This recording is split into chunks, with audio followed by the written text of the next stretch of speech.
सभी साथियों को उपदेश राणा की तरफ से जय श्री राम, वंदे मातरम, भारत माता की जय। देखिए, आज आप सभी को पता है सुबह से क्या हुआ है महाराष्ट्र मुंबई में। और सबसे दुख की बात यह है कि अधिकतर जो ये गुस्सा है वो सिर्फ ट्विटर पर, सोशल साइट पर, फेसबुक पर, इंस्टा पर वहाँ दिखाई दे रहा है। मैं चाहता हूँ कि मेरी आवाज़ आप सभी तक पहुँचाएं भी और उस आवाज़ पर स्टैंड भी करें लोग कि करना क्या है। जैसे ही मुझे सुबह अर्नब भाई के बारे में पता चला, उनके टीम के करीब मेरे पास 10-15 लोगों के नंबर है, मेरी सभी से फ़ोन पर बात हुई। मुंबई में जो हमारी टीम थी, मैंने उसको तुरंत एक्टिव किया। मैंने फेसबुक पेज पर पोस्ट भी डाली हुई है। मैंने केवल खंडन नहीं किया, हमेशा ग्राउंड पर जो काम करते हैं उस तरह किया। वो लड़के मुंबई में भाई अर्नब गोस्वामी के सपोर्ट में खड़े रहे। आप सभी पोस्ट देख सकते हैं, वो घरों से बाहर आए। मेरा आप सभी से ये कहना है, 2018 के जिस मुकदमे में अर्नब गोस्वामी को इस तरीके से गिरफ्तारी की गई है, इस तरीके से असॉल्ट किया गया है, हम पूरे हिंदुस्तान में इतने लोग हैं, रात सोशल साइट पर राष्ट्रवादी बताते हैं, तो कम से कम इतना तो कर सकते हैं कि घर से बाहर निकलकर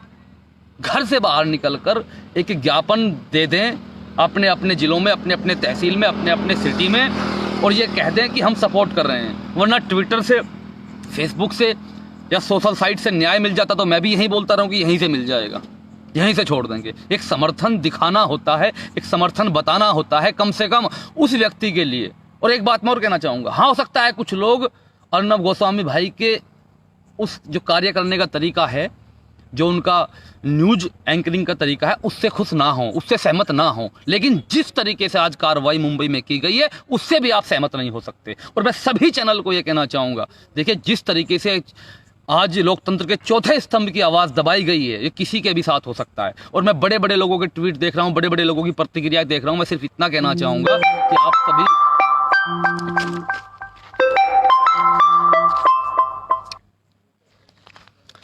कि आप सभी मजबूत हैं, आप सभी सक्षम हैं। ट्विटर या फेसबुक की लड़ाई नहीं है ये, आप सभी कुछ भी कर सकते हैं। कृपया फोन ना करें जो बीच में लाइव देख रहे हैं।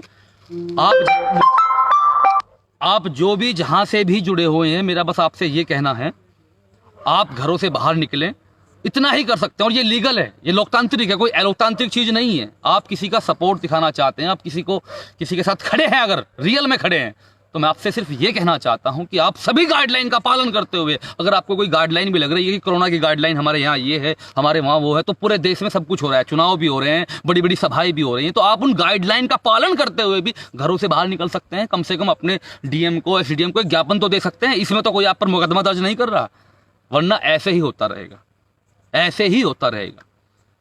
और इस चीज़ को अगर आप स्टॉप करना चाहते हैं, इस चीज़ को आप बंद करना चाहते हैं, सिर्फ बात अर्नब गोस्वामी की नहीं है, ये बात तमाम उन आवाज़ों की है जिसके लिए अर्नब भाई ने आवाज़ उठाई। चाहे वो पालघर मामला हो, चाहे वो सुशांत मामला हो, चाहे वो हाथरस मामला हो, जहाँ जहाँ भी आवाज़ उठाई। तो इस तरीके से मैं फिर ये कह रहा हूँ, अगर कोई लोग असहमत हैं कार्य करने के तरीके से किसी के भी, तो इसका मतलब ये नहीं है कि उस पर जो कार्रवाई हो रही है उससे सहमत हों आप। तो भाई, हाथ जोड़ रहा हूं मैं आप सभी के सामने, बाहर निकलिए, कम से कम एक ज्ञापन, ताकि पता लगना चाहिए कि कितने लोग ग्राउंड पर खड़े हैं यार। ऐसे तो हम भी, मतलब सभी लोग करते हैं। लाइव तो मैं भी बना रहा हूं। मैंने तुरंत मुंबई में अपनी टीम एक्टिव की और वहीं मुंबई में ही वो लोग निकले, इसी पेज पर डाला हुआ है। खंडन के लिए यही नहीं किया। और कल भी आप देखिएगा। और मैं सिर्फ कहना चाहता हूं एक बार फिर, यूथ ब्रिगेड से जितने भी लोग जुड़े हुए हैं, अगर एक भी अपने घर में रहा, एक भी अपने घर में बैठा, एक भी जो मुझसे जुड़ा हुआ है, तो वो अपने आप को संगठन से बाहर समझे। ऐसे नकारा लोगों की आवश्यकता नहीं है, किसी भी कीमत पर ऐसे नकारा लोगों की उपदेश राणा को तो आवश्यकता नहीं है, और ऐसे कायरों की आवश्यकता नहीं है। जो घर से बाहर निकलेगा, तमाम गाइडलाइन का पालन करते हुए ज्ञापन देगा, आवाज उठाएगा, वो जुड़ा रहेगा हमसे और हमारे संगठन से। वरना पेज पर भी ब्लॉक कर दिए जाओगे आप। कुछ लोग हमें बोलते हैं, हम कहा नहीं कि करौली मामला हो, पुजारी जी का, वहां पहुंचे। हाथरस में 1 हफ्ता पड़े रहे। अभी निकिता फरीदाबाद का मामला था, वहां पड़े रहे न्याय के लिए। अब जहां का भी जो होता है, 6 वर्ष हो गए, लेकिन कोई ग्राउंड पे साथ नहीं देगा, कोई ग्राउंड पे खड़ा ही नहीं होगा, निकलेगा ही नहीं। सब लिखते ही रहेंगे, ट्वीट ही करते रहेंगे, पोस्ट ही करते रहेंगे। तो आसमान से आएगा कोई न्याय दिलाने के लिए?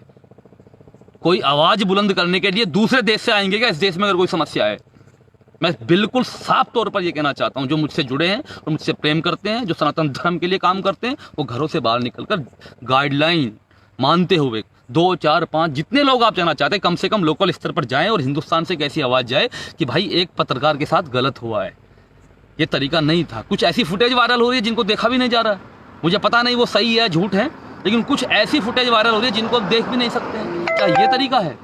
क्या ये तरीका है? क्या इस तरीके से होता है? भाई गलत को गलत कहना सीखिए, सही को सही कहना सीखिए।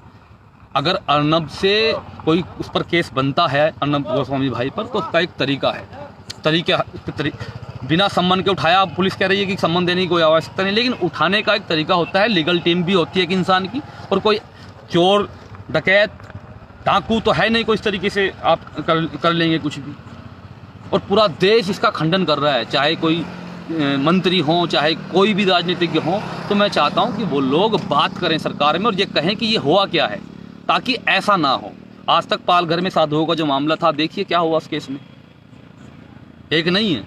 जिस तरीके से आवाज़ दबाने की कोशिश की जा रही है, मैं चाहता हूं कि ये आवाज़ ना दबे, आप सभी की सामूहिक आवाज़ होकर बिल्कुल बाहर आएँ और आप उस चीज़ को कम से कम लोकतांत्रिक तरीके से और सभी प्रक्रियाओं का पालन करते हुए अपनी एक असहमति जताएं कि हम इससे असहमत हैं। ये तो तरीका है, वरना यहाँ तो मैं भी लिख रहा हूँ, आप भी लिख रहे हैं और भी लिख रहे हैं, इससे कुछ नहीं होगा। मेरी टीम के जो आज मुंबई में साथी जो आज बाहर निकले घरों से, जिन्होंने एक मार्च किया, मैं उनको धन्यवाद देना चाहता हूँ कि आप मेरे भाई हैं। और जो कल निकलेंगे उनको भी मैं धन्यवाद देना चाहूँगा, और जो नहीं निकलेंगे, जो सिर्फ लाइक या शेयर करेंगे, उन लोगों का मुझसे कोई मतलब नहीं है। आगे तक के लिए माफ़ कीजिएगा। तो एक बार फिर आप सभी को जय श्री राम, वंदे मातरम, भारत माता की जय, जय हिंद।